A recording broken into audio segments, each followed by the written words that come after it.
ఈ ఏడాదన్నా హిందువులు ఖచ్చితంగా చూస్తారా ఏంటనేటటువంటిది చూడాల్సినటువంటి అవసరం ఉంది. ఎందుకయ్యా అంటే ఢిల్లీలోని దీపావళి జరపడం మానేసి చాలా రోజులైపోయింది. ఢిల్లీలో దీపావళి చాలా రోజుల క్రితం మానేసినటువంటి పరిస్థితి.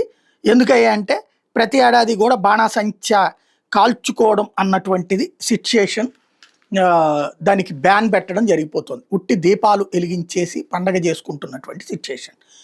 అదే సందర్భంలో అసలు దసరా శరన్నవరాత్రి ఉత్సవాల్లో అక్కడ ఎవరైతే సీఎంగా ఉండేటటువంటి వాళ్ళు పార్టిసిపేట్ చేసి దాదాపుగా 30 ఏళ్లకి పైన అయిపోతుంది.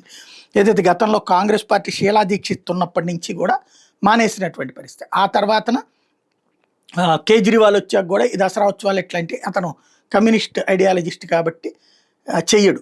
27 ఏళ్ల తర్వాతన దసరా శరన్నవరాత్రి ఉత్సవాల్లో జరుగుతున్నటువంటి కార్యక్రమం అనమాట. 27 ఏళ్ల తర్వాత అది ఇది రేఖా గుప్తా సీఎం స్వయంగా పార్టిసిపేట్ చేయడం అంటే ఢిల్లీలో హిందుత్వ ప్రభుత్వం వస్తే కానీ కార్యక్రమం నడవలేదు. దీపావళి విషయంలో కూడా మరి కోర్టు ఆదేశాల ఎలా ఉంటాయి, దాన్ని ఏ విధంగా వీళ్ళు పట్టుకుంటారని చూడాల్సి ఉంది.